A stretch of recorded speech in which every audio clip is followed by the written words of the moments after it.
Hello guys, welcome back on my YouTube channel. और आज अपन बात करेंगे खास तौर से, देखो अपन ने एक जो टॉपिक स्टार्ट कर रखा है एनिमल किंगडम का, पहले से अपन ने स्टार्ट कर रखा था। और एनिमल किंगडम के अंदर फाइलम जो अपना चल रहा था वो चल रहा था आपका आर्थ्रोपोडा। ठीक है, आर्थ्रोपोडा में जो 3 क्लासेस है वो कंप्लीट होगी। पहला आर्थ्रोपोडा का इंट्रोडक्शन बताया था मैंने आपको। दूसरे क्लासेस के अंदर आर्थ्रोपोडा के जो क्लासेस थी 7 क्लासेस के अंदर उसको डिवाइड किया गया था, उसके बारे में डिस्कस किए थे। और आज अपना जो मेंबर है जो आर्थ्रोपोडा के अंदर कॉकरोच को रखा गया है according to syllabus of RPSC first grade या स्कूल लेक्चर बायोलॉजी। तो आज का अपना टॉपिक आ जाएगा कॉकरोच या पेरिप्लिनेटा। ठीक है, कॉकरोच का ही दूसरा नाम पेरिप्लिनेटा के नाम से भी अपने से जानते हैं। देखो, सबसे पहले तो इसके बेसिक ऐसे कौन से क्वेश्चंस बनते हैं वो ज़्यादा इंपॉर्टेंट है। पूरी स्ट्रक्चर बनाने से, पूरे सिस्टम से पढ़ने से उसको मतलब नहीं है। आपको सिर्फ ये है कि क्वेश्चन कहाँ से पुटअप होता है, कितना शॉर्ट अपन पढ़ सकें, ताकि इसी एक ही बोर्ड पे पूरा कॉकरोच आपका इसमें शामिल हो। ठीक है, तो लास्ट के अंदर आप टेलीग्राम जाके जरूर देख लेना एक बार, ताकि आपको पूरा स्क्रीन का जो भी आपको है वो पूरा शॉर्ट नोट्स मिल जाए। कॉकरोच में सबसे पहले तो अपन देखते हैं किस प्रकार का एनिमल है। अपन जब जनरली अपन जानते हैं ये इंसेक्ट प्रकार के होते हैं। कैसे हैं? इंसेक्ट। इसका मतलब इसकी क्लास तो क्या है? इंसेक्ट है, क्योंकि इंसेक्टा के अंदर इसके रखा गया है इंसेक्टा। ठीक है, इसका ये मेंबर है। इसका मेंबर है तो सीधी सी बात है 3 पार्ट में डिवाइड होगा। 3 पार्ट में डिवाइड, हेड, थोरेक्स और एब्डोमेन, ये कॉमन सी चीजें हैं। इसके अलावा हेड में अगर अपन देखें, यहां पर इनको थोड़ा सा डिवाइड करके, हेड में कितने जो सेगमेंट्स है, क्योंकि पहली बात तो आर्थ्रोपोडा है, सेगमेंटेड बॉडी होती है, सेगमेंट पाए जाते हैं, फ्रेगमेंट्स पाए जाते हैं इनमें। तो यहाँ पर अपन देखें कि इसका जो हेड है, हेड में जो हेड है नॉर्मली, और हेड के बाद में है आपका थोरेक्स के ऊपर खास तौर से पेयर पाए जाते हैं लेग्स के। ठीक है ना, यहाँ पर हेड पे क्या पाए जाते हैं? एंटीना, एंटीनी के पेयर पाए जाते हैं, पेयर एंटीना के पाए जाते हैं। इसका जो हेड का स्पेसिफिक होता है कि ये 90 डिग्री के ऊपर डाउनवर्ड नीचे की तरफ घूम सकता है, डाउनवर्ड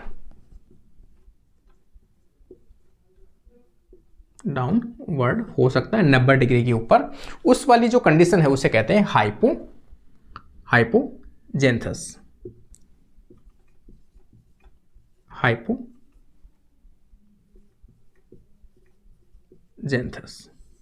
इसे हाइपोजेंथस कह सकते हैं। हेड के पास में एक अपन कह सकते हैं, एक तो ये टर्म आपको याद रख लेना, हाइपोजेंथस कंडीशन है जो कॉकरोच के अंदर पाया जाता है। ये अपना जो हेड वाला पोर्शन है वो 90 डिग्री के ऊपर आराम से रोटेट कर सकता है या नीचे की तरफ डाउन पूरा मोड़ सकता है। एक इसमें कुछ विशेष प्रकार की सेल पाई जाती है जिसे अपन ओसिलाई स्पॉट कहते हैं। ओसिलाई स्पॉट वेरी इंपॉर्टेंट है। ओसिलाई स्पॉट ये एक वर्क करती है सिंपल आई के अकॉर्डिंग। ये फोटो रिसेप्टर है, इसका मतलब फोटो रिसेप्टर। ये क्या है? फोटो रिसेप्टर है। फोटो रिसेप्टर सीधा सा है, लाइट को कैप्चर करेगा। ठीक है, इसके अलावा ये एक सिंगल लेंस रखती है। इसमें एक लेंस जैसी स्ट्रक्चर भी पाई जाती है। इसका मतलब अपन ये कह सकते हैं कि ये कैसी है? एक सिंपल आई के जैसी एक स्ट्रक्चर है। यह सिंपल आई है वो प्रॉपर रूप से विकसित नहीं हो पाती है, इसलिए इसे अपन सिंपल आई के जगह वेस्टिजियल ऑर्गन भी कह सकते हैं। इसे वेस्टिजियल ऑर्गन भी कह सकते हो। सिंपल आई की जगह पाई जाती है। कंपाउंड आई इसका विशेष कैरेक्टर है। कंपाउंड आई पाया जाता है, कंपाउंड आई पाई जाती है। 2 एंटीना पाए जाते हैं। कंपाउंड आई में आपको सभी को पता है कंपाउंड आई है कि कॉम्बिनेशन ऑफ डिफरेंट आईज। ठीक है, इसमें लगभग 2000 के आसपास लेंस पाए जाते हैं और 2000 के आसपास लेंस है, तो उसी प्रकार से ये इमेज है उसको डेवलप कर सकता है। और यदि ये उस प्रकार की इमेज अगर डेवलप करता है कंपाउंड आई की, तो उसे ही अपन क्या कहते हैं, यहाँ पर कॉमेटिडिया कहते हैं। ये यूनिट जो है उसे कॉमेटिडिया कहते हैं, इसे अपन कह सकते हैं कॉमेटिडिया यूनिट।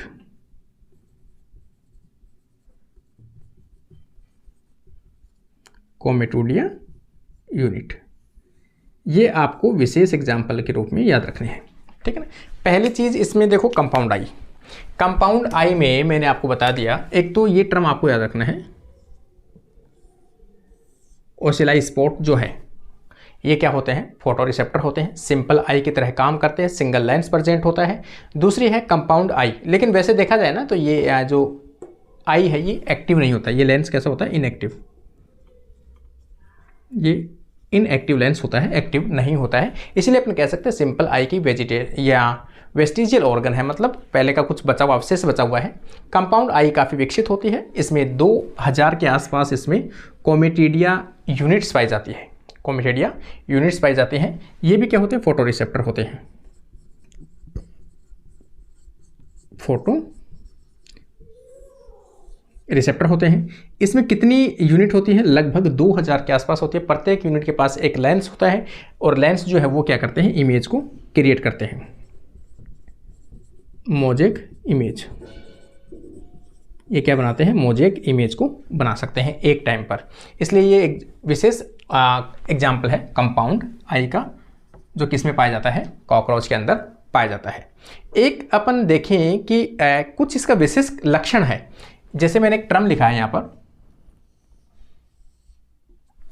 कैनिबैलिज्म।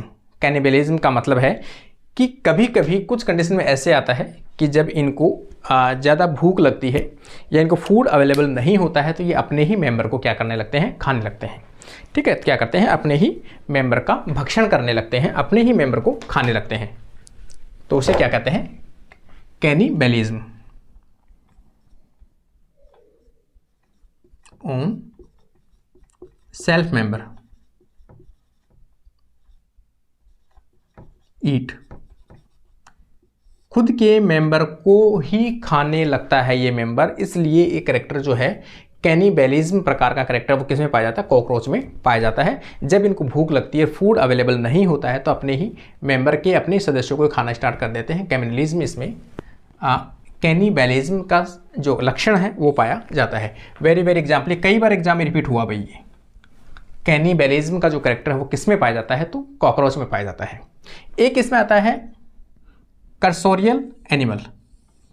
कॉकरोच कैसा होता है, कर्सेरियल होता है। कर्सेरियल का मतलब होता है कि उड़ नहीं सकता, ये फ्लाइटिंग के अंदर इतना खास नहीं होता है, लेकिन ये रनिंग, फास्ट रनिंग करता है ये। इसे अपन क्या कह सकते हैं, फास्ट रनिंग। इनमें फास्ट रनिंग मतलब दौड़ने की स्पीड अच्छी होती है। अपन किचन में देखते हैं कई बार कॉकरोच निकल जाता है घर में, तो कितनी स्पीड से वो मूवमेंट करते हैं, कितनी स्पीड से वो रन करते हैं। तो रनिंग फास्ट होती है, लेकिन फ्लाइटिंग नहीं कर सकते, फ्लाइंग नहीं कर सकते, उड़ नहीं सकते, लेकिन रनिंग कर सकते हैं। तो ये जो फास्ट रनिंग वाला जो कैरेक्टर है उसे ही अपन क्या कहते हैं, कर्सोरियल एनिमल। कर्सोरियल एनिमल कई बार एग्जाम में पूछा गया है। कर्सोरियल एनिमल भी कौन सा है, कॉकरोच है। एक इसमें इनकी जो बॉडी ऑर्गन है, ठीक है, इनकी जो बॉडी ऑर्गन है उन्हें क्या कहते हैं, टैगमेटा के नाम से जानते हैं। टैगमेटा क्या होते हैं, इनके बॉडी जो ऑर्गन होते हैं उनको टैगमेटा कहते हैं। एक इसकी जो एक्सोस्केलेटन है, या फिर अपने कहे बाहर की तरफ इसका जो आवरण है वो क्या होता है, हार्ड होता है। और उस हार्ड आवरण जो है वो किसका बना होता है, काइटिन का या काइटिन प्लेट्स का बना होता है, ठीक है। तो उसमें क्या होता है, काइटिन प्लेट्स बनी होती है। उन के जो प्लेट्स है, काइटिन की जो प्लेट्स है, उन्हें ही क्या कहते हैं, छोटी छोटी जो प्लेट्स होती है उन्हें कहते हैं स्क्लेराइड्स। स्क्लेराइड्स कुछ इस प्रकार की जो उभरी हुई स्ट्रक्चर होती है, इस प्रकार की ये रिंग लाइक स्ट्रक्चर होती है,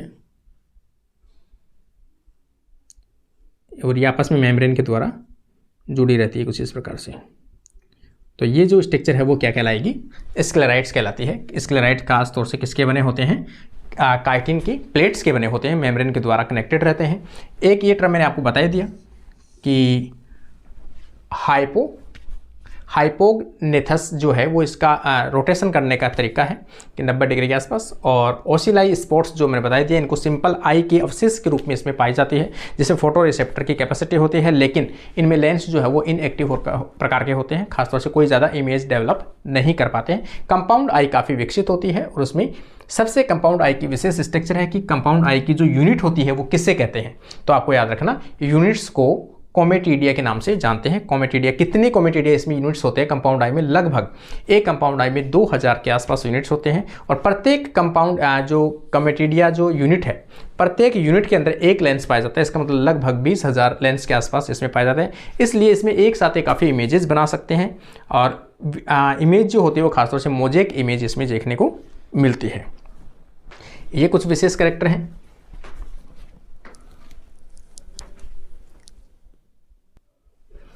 एक इसमें अभी अपन ने देखा है कि इनकी जो बॉडी पार्ट होते हैं,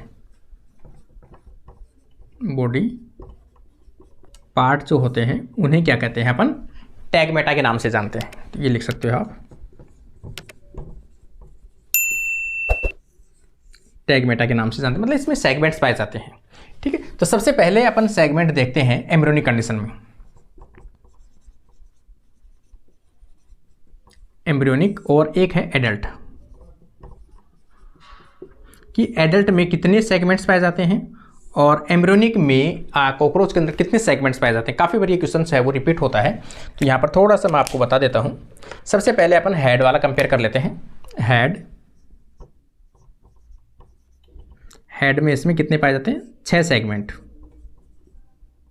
जबकि इसमें कितने पाया जाता है? एडल्ट में केवल एक सेगमेंट पाया जाता है, 1 खंड, केवल एक सेगमेंट पाया जाता है। 6 होते हुए क्या होते हैं? फ्यूज हो जाते हैं, चिपक जाते हैं। सेकंड अपन देखेंगे, थोरेक्स पार्ट आ जाएगा। थोरेक्स में इसमें 3, एम्ब्रियोनिक कंडीशन में भी 3 होते हैं और इसमें भी क्या होते हैं? 3 ही होते हैं। एडल्ट में भी 3 होते हैं, इसमें भी 3 होते हैं। थर्ड ऑप्शन अपन एब्डोमेन। थर्ड अपन देखें एब्डोमेन। एब्डोमेन के अंदर 11 सेगमेंट होते हैं एम्ब्रियोनिक कंडीशन में, जबकि एडल्ट में कितने होते हैं? 10 होते हैं। तो इस प्रकार से ये कंपैरिजन है, एडल्ट में कितने फ्रेगमेंट्स होते हैं या कितने सेगमेंट्स होते हैं, जबकि एम्ब्रियोनिक कंडीशन में कितने सेगमेंट्स होते हैं। तो यहाँ पर अगर अपन देखेंगे तो यहाँ पर लगभग 14। एडल्ट जो है कितने खंड का बना होता है? 14 खंड का बना होता है, जबकि यहाँ पर अपन देखेंगे तो यहाँ पर अपन देखेंगे 20 खंड के आसपास का ये बनता है। 6, 3, 9, 9 और 11, 20। ठीक है, एम्ब्रियोनिक कंडीशन में कितने खंड पाए जाते हैं? 20 खंड पाए जाते हैं, जबकि एडल्ट में 14 खंड पाए जाते हैं। ये वेरी वेरी इंपॉर्टेंट है। ठीक है, छोटी छोटी चीज़ें हालांकि, लेकिन क्वेश्चंस कहीं से भी इनसे पूछा जा सकता है, तो अपन सभी छोटी छोटी जो चीज़ें हैं उन सभी के बारे में डिस्कस कर रहे हैं। एक अपन थोड़ा सा मैं आपको और बता दूं कि इसमें जो यूनिसेक्सुअल प्रकार के मेंबर होते हैं, मेंबर कैसे होते हैं? यूनिसेक्सुअल।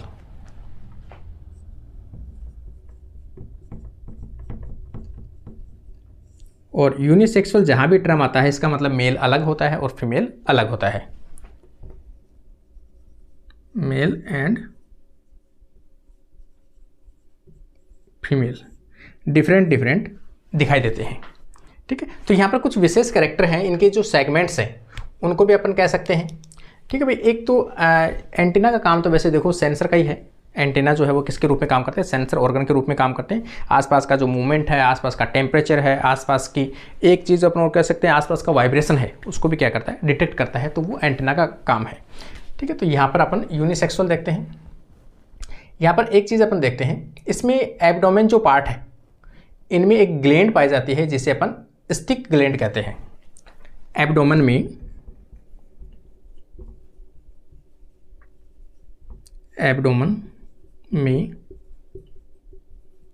स्टिंक ग्लैंड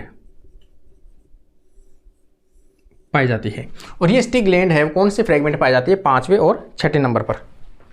एब्डोमेन के 5वें और 6th फ्रेगमेंट के ऊपर पाए जाते हैं। सबसे बड़ा है कि स्टिंक जो ग्लैंड है इसका काम क्या है? ये क्या करते हैं? ऐसा पदार्थ स्रावित करते हैं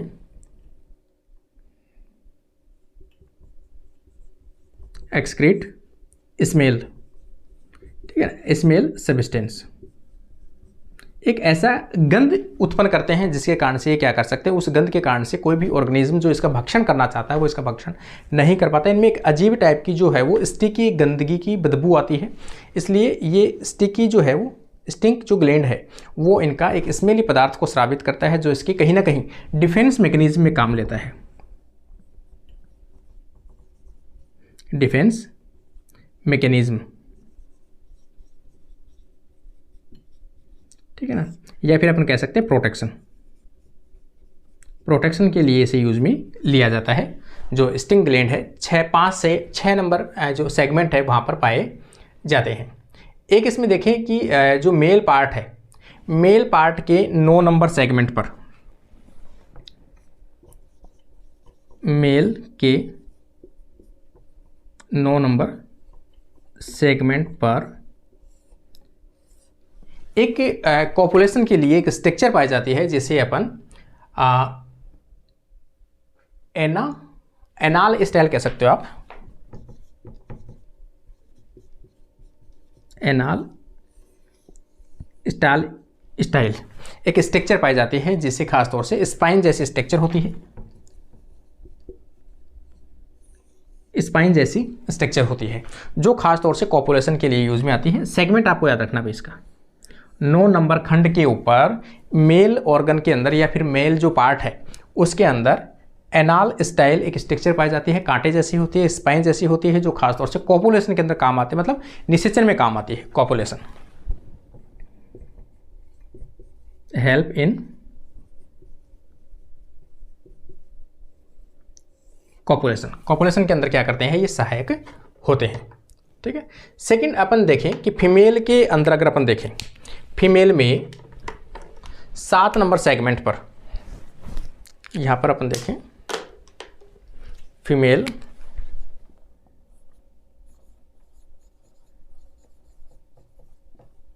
के 7 नंबर सेगमेंट में एक पाउच पाई जाती है जिसे अपन बोट पाउच के नाम से भी जानते हैं, बोट शेप्ड पाउच।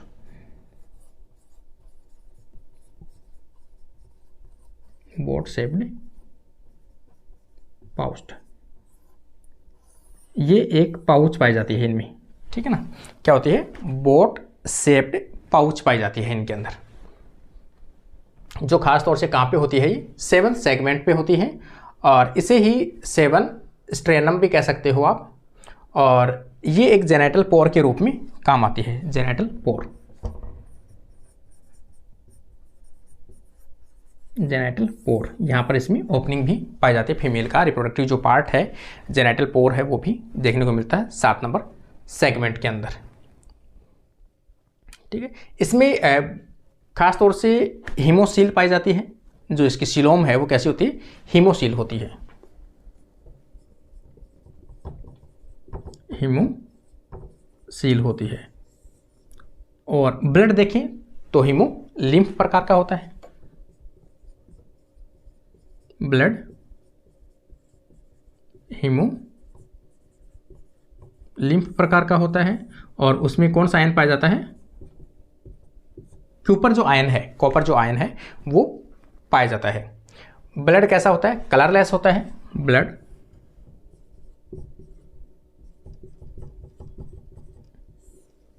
ब्लड कैसा होता है इसका, कलरलेस ब्लड पाया जाता है।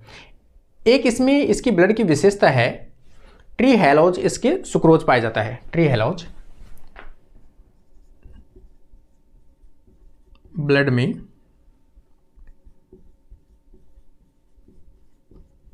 ट्री हेलोज सुगर प्रेजेंट, ये विशेष करेक्टर है इसका, वेरी वेरी इंपॉर्टेंट, ये याद रख लेना भाई। इसके जो ब्लड है उसमें एक सुगर पाई जाती है जो ट्री हेलोज है। ट्री हेलोज का आपने कहीं सुना भी होगा, तो ये ट्री हेलोज एक नॉन रिड्यूसिंग सुगर है, नॉन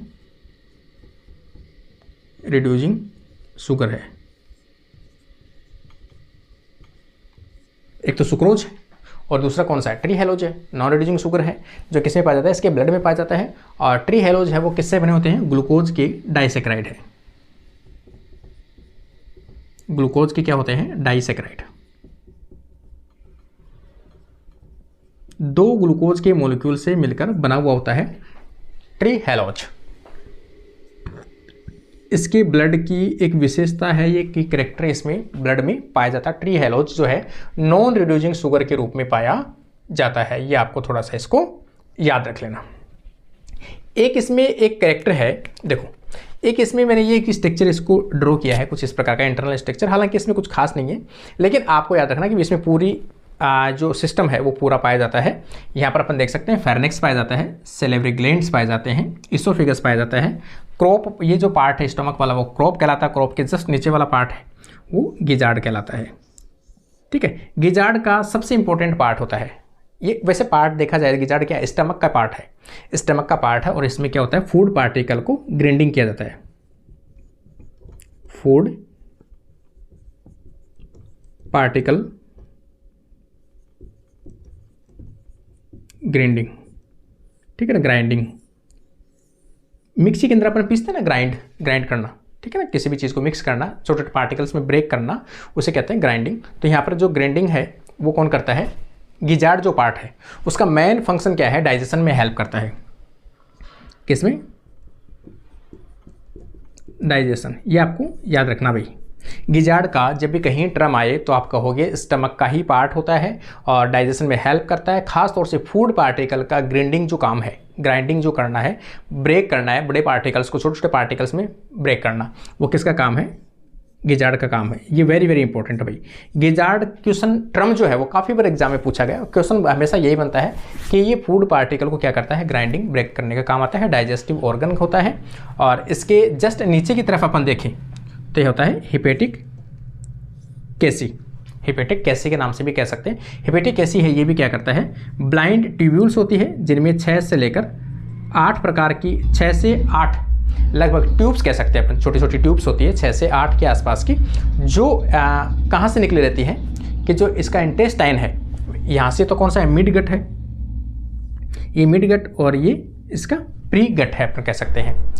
हाँ, जो प्रो गट है, गट से पहले का पार्ट है, और मिड गट है, और लास्ट में हिंड गट आएगी। तो इनके बीच में एक कनेक्टिव लिंक होता है, एक जॉइंट होता है, उसमें कुछ ट्यूब्स निकली रहती है, उन ट्यूब्स को क्या कहते हैं, हिपेटिक कैसी कहते हैं। हिपेटिक कैसी है वो डाइजेशन के रोल में प्ले करती है। तो ये भी हिपेटिक ब्लाइंड ट्यूब्स भी कह सकते हैं उसको, ब्लाइंड ट्यूब होती है ये, बाहर की तरफ नहीं खुलती है। ये मिड गट आ जाएगा, मिड गट के बाद में इनको एक्सक्रेटरी ऑर्गन पाया जाएगा, जिस ऑर्गन को क्या कहते हैं अपन, मिल्पीजियन ट्यूब्यूल्स कहते हैं। मिल्पीजियन ट्यूब्यूल्स भी क्या होते हैं, गुच्छे के रूप में ट्यूब्यूल्स नलिकाएं पाई जाती हैं, एक्सक्रीटरी ऑर्गन के रूप में पाई जाती है, जो खासतौर से यूरिक एसिड को सिक्रेट करती है, यूरिक एसिड को क्या करती है, सिक्रेट करती है, जो खासतौर से मिड गट के आसपास में पाई जाती है। फिर आगे कॉलन है और रेक्टम है और इलियम है, नॉर्मली ये छोटे मोटे पार्ट्स हैं इसके। ठीक है, अपन तो और इसमें देख लेते हैं, रेस्पिरेशन का थोड़ा सा देख लेते हैं। हाँ, एक इसमें गिजार्ड का मैंने टर्म बताया था आपको, तो गिजार्ड की जो स्ट्रक्चर है, यहाँ पर गिजार्ड में कुछ टिथ पाए जाते हैं, टिथ जैसी जो स्ट्रक्चर होती है वो पाई जाती है, 6 टिथ के आसपास, 6 से 8 टिथ के आसपास इसमें पाए जाते हैं। तो आप जनरली अगर फिक्स देखो तो 6 जो है वो टिथ पाए जाते हैं, क्यूटिकुलर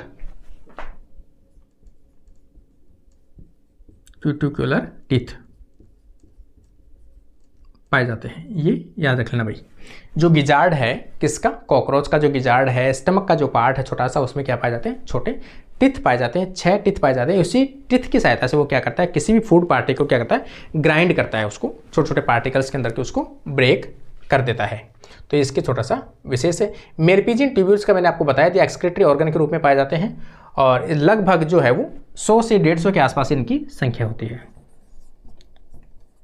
100 से 150 के आसपास इसमें संख्या होती है। और मेलपीजियन ट्यूब्यूल्स वो act as a excretory organ के रूप में पाई जाती है, ये इसका विशेष कैरेक्टर है। रेस्पिरेशन में अगर अपन देखें तो ट्रेकिया सिस्टम पाया जाता है,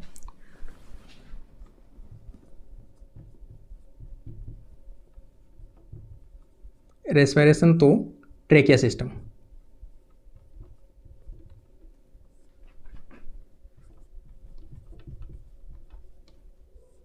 ट्रेकिया सिस्टम पाया जाता है। ट्रेकिया सिस्टम में छोटी छोटी ट्यूब्स होती है, उन छोटी छोटी ट्यूब्स की सहायता से क्या करते हैं, बाहर से अंदर की तरफ से गैसेस का एक्सचेंज कर सकते हैं, तो उन्हें कहते हैं अपन ट्रेकिया सिस्टम। और ट्रेकिया सिस्टम बाहर की तरफ से जहाँ से एक्सपोज होते हैं बाहर की तरफ, उन पार्ट्स को अपन स्पाइरिकल्स कहते हैं, उन्हें स्पाइरिकल्स कहते हैं।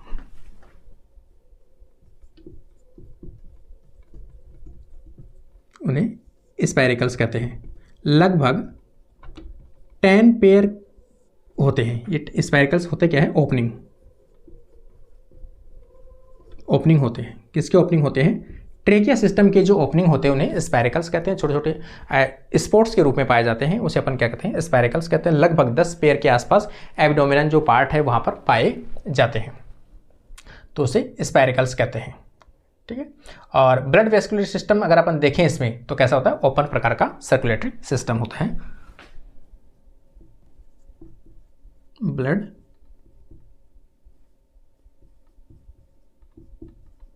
सर्कुलेटरी सिस्टम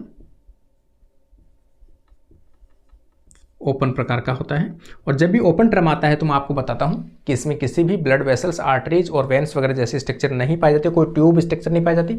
डायरेक्ट हार्ट के द्वारा पंप किया जाता है। ब्लड जो होता है वो डायरेक्ट सेल्स के ऊपर की तरफ से निकल जाता है, और जो सेल्स होती है या टिश्यूज होते हैं वो क्या करते हैं, उस ब्लड के अंदर नहा लेते हैं। ये कह सकते हैं अपन बाथिंग कह सकते हैं, डायरेक्ट बाथिंग सिस्टम इसमें पाया जाता है। तो ये ओपन सर्कुलेटरी सिस्टम प्रकार का पाया जाता है। हार्ट अगर अपन देखें तो इसमें हार्ट में जो होती है 13 चैम्बर्स होते हैं। Heart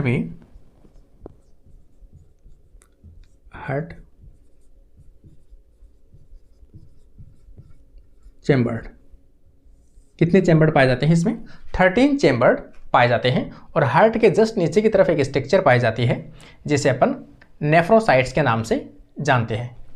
nephrocytes,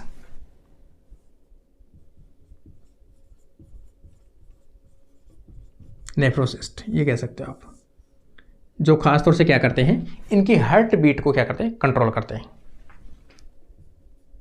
heart beat control करते हैं। इनकी हार्ट बीट लगभग जो होती है 49 हार्ट बीट पर मिनट ये होती है। 49 होती है इसकी हार्ट बीट जो होती है कॉकरोच की। ठीक है। ये इसका और एक्सक्रेटरी ऑर्गन जो है वो मैंने आपको बता दिया, यूरिक एसिड होता है इसमें। और एक इसमें कुछ स्ट्रक्चर पाई जाती है, pulsatile ampulla. Pulsatile ampulla,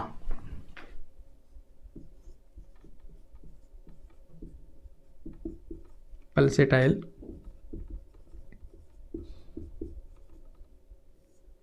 ampulla. ठीक है। ये स्ट्रक्चर पाई जाती है। ये स्ट्रक्चर खास तौर से कहाँ पाई जाती है, एक तो पाई जाती है एंटीना एंड विंग के जस्ट नीचे की तरफ एक स्ट्रक्चर पाई जाती है जिसे क्या कहते हैं, पल्सेटाइल एम्पुला के नाम से जाते हैं, या अपन इसे जानते हैं। जो खास तौर से दोनों ये करते क्या है, ब्लड सर्कुलेशन को बढ़ाते हैं। किसमें, खास तौर से एंटीना का जो मूवमेंट होता रहता है, या फिर जो विंग्स है, विंग्स का जो मूवमेंट होता है, उनमें ब्लड सर्कुलेशन का काम कौन करता है, तो पल्सेटाइल एम्पुला ब्लड सर्कुलेशन करते हैं। Blood circulation increase. Blood circulation में खास तौर से किसमें, एंटीना में, और विंग्स जो इनके पंख पाए जाते हैं उनके अंदर ब्लड सर्कुलेशन बढ़ाने का काम कौन करता है, पल्सेटाइल एम्पुला करता है। वेरी वेरी इंपॉर्टेंट, इसको थोड़ा सा आप लोग याद रख लेना भाई। ठीक है, ये इसका इंपॉर्टेंट रहता है। और इसमें सेंट्रल नर्व सिस्टम जो पाया जाता है उसमें कोई खास नहीं है, सेंट्रल नर्व सिस्टम पाया जाता है। इसके अलावा पेरिफेरियल नर्व सिस्टम पाया जाता है, ऑटोनोमस सिस्टम पाया जाता है। ये तो इसके कुछ विशेष। कंपाउंड आई का मैंने आपको बता दिया, यूनिसेक्सुअल का आपको बता दिया। मेल में जो है वो एक पेयर टेस्टिस पाई जाती है 4 से 5 नंबर सेगमेंट में, 4 से 6 सेगमेंट जो है उसमें क्या होता है, मेल के अंदर एक पेयर टेस्टिस पाई जाती है, 1 पेयर टेस्टिस प्रेजेंट। ठीक है, कौन से में, 4 से 6 जो सेगमेंट है उनके अंदर पाई जाती है। एक अपन कह सकते हैं यहाँ पर 2 से 6 जो सेगमेंट है उनमें फीमेल एक पेयर ओवेरी पाई जाती है, 1 पेयर ओवेरी। ठीक है, ये इसका हो जाएगा फीमेल का। फीमेल के अंदर 2 से 6 जो सेगमेंट नंबर है फीमेल, उसमें तो ओवेरी पाई जाती है, और मेल के जो 4 से 6 नंबर सेगमेंट है उनके अंदर पाया जाता है टेस्टिस। तो वो भी पेयर में होता है और ये भी पेयर में होते हैं, इनमें कोई ज़्यादा डिफरेंस नहीं है। ठीक है, एक इसमें और अगर कोई इसमें है तो एक चीज़ और मैं आपको बता देता हूँ, इसमें सेमिनल जो वेसिकल्स होता है मेल के अंदर 6 से 7 सेगमेंट में, सेमिनल वेसिकल मेल में 6 से 7 नंबर फ्रेगमेंट के ऊपर सेमिनल वेसिकल पाई जाती है, सेमिनल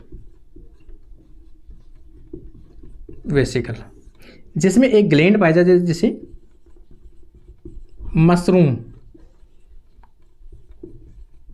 ग्लैंड के नाम से जानते हैं।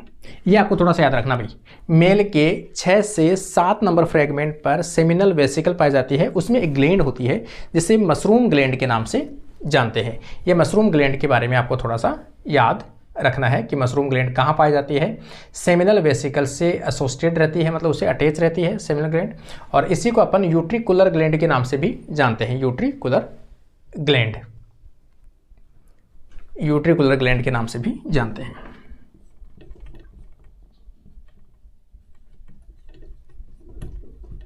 यूट्रिकुलर ग्लैंड के नाम से भी जानते हैं। मशरूम ग्लैंड मेल के अंदर पाई जाने वाली स्ट्रक्चर है या ग्लैंड है जो खास तौर से 6 से 7 नंबर फ्रेगमेंट सेमिनल वेसिकल्स के पास में पाई जाती है, जिसमें 2 प्रकार की ट्यूब्स होती है, यूट्रिकुलर ट्यूब्स भी कह सकती है, तो कोई खास ज़्यादा इतना नहीं है इसका।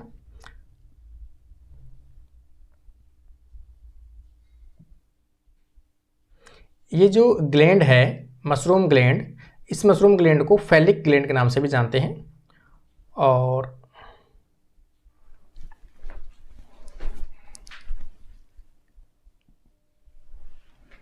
इसमें कुछ चीज़ें हैं जो खास तौर से अपन एक बार थोड़ा सा और देख लेते हैं, कुछ चीज़ें रह नहीं जाए इसलिए मैं कह रहा हूँ इस चैप्टर को पूरा कंप्लीट कर लेते हैं अपन।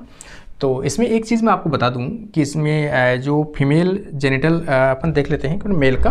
ठीक है, मेल का मैंने आपको बताया, मेल के अंदर एक विशेष कैरेक्टर है कि मेल में एक पॉकेट पाई जाती है जिसमें वो स्पर्म को क्या करता है, डिस्चार्ज करता है। ठीक है, मेल में जो जेनिटल पोल है या पोर है उसे किस नाम से जानते हैं, फेलोमियर्स के नाम से भी जानते हैं, या फिर उसे गोनोफोरोसिस के नाम से भी जानते हैं। जो मेल पार्ट है, मेल का जो पोर होता है, जेनिटल पोर होता है, उसे क्या कहते हैं, फिलोमियर्स या गोनापोफोरोसिस के नाम से जानते हैं। इसमें एक स्पर्म पॉकेट पाया जाता है। स्पर्म पॉकेट किसमें होता है, स्पर्म बॉल जैसी स्ट्रक्चर होती है, उसमें एक स्पर्म पॉकेट पाया जाता है, और उस स्ट्रक्चर को जिसमें स्पर्म को डिस्चार्ज किया जाता है एक पॉकेट के रूप में जिसमें मेम्ब्रेन्स के द्वारा वो घिरा हुआ रहता है, उसे क्या कहते हैं, स्पर्मेटोफोर कहते हैं। स्पर्मेटोफोर, जिसमें छोटी सी पाउच होती है, उस छोटी सी पाउच में क्या करते हैं, स्पर्म को वो डोनेट करते हैं। अब फीमेल की अपन थोड़ा सा बात करते हैं। ठीक है ना, फीमेल में ओवेरी पाई जाती है, जो मैंने अभी भी बताया, आप ऊपर भी 2 से 6 नंबर जो सेगमेंट है उसमें पाई जाती है। लेकिन इनकी जो ओवरी होती है वो क्या होती है, ट्यूब्यूल्स से मिलकर बनी होती है। ठीक है ना, एक ओवरी जो है, एक ओवरी कितनी ट्यूब्यूल से बनी होती है, 8 ट्यूब्यूल से, 8 लॉन्ग ट्यूब्यूल से बनी होती है। एक ओवरी 8 से बनी है, इसका मतलब टोटल कितने हो गई, 16 ट्यूब्यूल्स है एक फीमेल के अंदर। तो एक टाइम पे अगर एक ओवरी भी, एक ट्यूब जो है, ये 8 ट्यूब है एक साइड में, और एक ट्यूब्यूल अगर एक एग बनाई तो एक टाइम में 8 इस साइड में एग और 8 इस साइड में, एक टाइम पर कितने एग बन सकते हैं, तो 16 एग एट द टाइम बन सकते हैं। तो इन जो लॉन्ग ट्यूब्यूल्स जो है इन्हें क्या कहते हैं, ओवेरियोल्स के नाम से जानते हैं। एक टेस्टिस में कितने ओवेरियोल्स पाए जाते हैं, तो आप कहोगे 8। एक ओवरी में कितने ओवेरियोल्स पाए जाते हैं, 8 पाए जाते हैं। टोटल ओवेरियोल्स कितने होते हैं, 16 होते हैं। एक टाइम पर कितने एग रिलीज किए जाते हैं, तो 16 रिलीज किए जाते हैं। तो यहाँ पर 16 एग जो है वो एट ए टाइम रिलीज किए जाते हैं। दूसरी चीज़ अपन देखें, इसमें जो जेनाइटल पोल होता है फीमेल का, जेनाइटल जो चेंबर होता है, जेनाइटल जो पोर होता है वो 7, 8 और 9 जो फ्रेगमेंट है उनसे मिलकर बना होता है। 7, 8 और 9 के अंदर एक अपन देखें, इनमें जो लाइफ टाइम के लिए आसपास जो है, इसमें देखिए 15 से 40 के आसपास जो ऊथिका है वो रिलीज किया जाता है लाइफ टाइम। ऊथिका का मतलब होता है एग जैसे स्ट्रक्चर जिसमें लिम्फ पाया जाता हो, ऊथिका। ऊथिका जो है उसके अंदर एक लार्वल स्ट्रक्चर पाई जाती है इनकी, जिसे अपन क्या कहते हैं, लिम्फ कहते हैं। लिम्फ क्या होती है, इनकी लार्वल स्टेज होती है, उसे लिम्फ कहते हैं। और इनकी अनमेच्योर स्ट्रक्चर को भी कह सकते हैं। जुवेनाइल जो स्ट्रक्चर होती है उसे अपन क्या कहते हैं, लिम्फ कहते हैं। इमेच्योर स्ट्रक्चर जो है उसे लिम्फ कहते हैं। ठीक है, लिम्फ जो एडल्ट में कन्वर्ट होगा, अगर ये लिम्फ एडल्ट में कन्वर्ट होगा तो उसे क्या कहेंगे अपन, इमेगो कहते हैं। IMAGO, इमेगो। एडल्ट लिम्फ को, मतलब अगर ये एडल्ट मेंबर बन जाता है तो उसे क्या कहते हैं, कॉकरोच के एडल्ट को इमेगो कहते हैं। और इन दोनों के बीच की स्ट्रक्चर जो होती है, ठीक है, लार्वा और एडल्ट के बीच की जो स्ट्रक्चर होती है उससे अपन क्या कहते हैं, इंस्टार के नाम से जानते हैं। इंस्टार। लिम्फ और एडल्ट के, या फिर अपन कह सकते हैं लिम्फ और, ये जो निम्फ है, निम्फ और इमेगो के बीच की स्ट्रक्चर जो उसे कहते हैं स्टार कहते हैं। ठीक है, ये स्ट्रक्चर है। निम्फ जो लार्वा है, निम्फ लाइक जैसी जो स्ट्रक्चर होती है, इसमें क्या होता है, विंग्स नहीं पाए जाते हैं, ना ही इनमें पंख पाए जाते हैं और ना ही रिप्रोडक्टिव ऑर्गन इनमें विकसित होते हैं। तो रिप्रोडक्टिव ऑर्गन भी नहीं पाए जाते हैं और इनके अंदर विंग्स भी नहीं पाए जाते। तो यहाँ पर दोनों टर्म मैंने लिखे हैं, wings and reproductive organ both are absent. ये छोटी चीज़ें हैं। एक इसमें कई बार क्वेश्चन पूछा जाता है कि इंसेक्ट जो भी होते हैं उनमें खासतौर से जो एग है वो किस प्रकार के पाए जाते हैं। एग उनमें जो उपस्थित पित्तक है या योग की मात्रा है उसके आधार पर हम डिसाइड करते हैं योग की मात्रा कैसी है। तो एक तो मेगालेसिथल होता है, एग कैसे होते हैं, मेगालेसिथल हो सकता है या सेंट्रोलेसिथल हो सकता है। मोस्टली एग्जाम्पल जब भी आपको मिलता है तो इंसेक्ट में हमेशा मिलता है आपको सेंट्रोलेसिथल। ठीक है, केवल सेंटर में पाया जाता है पित्त, और या फिर मेगालेसिथल काफ़ी अधिक मात्रा में होता है। तो दोनों चीज़ें पाई जाती है। मेगालेसिथल होते हैं, अधिक मात्रा होती है योग की, और योग कहाँ पाया जाता है, सेंटर में पाया जाता है एग के। तो ये दोनों कंडीशन होती है योग की हाई मात्रा मेगालेसिथल, और योग सेंटर में उपस्थित होना सेंट्रोलेसिथल कहलाता है। ये एग की विशेषता है।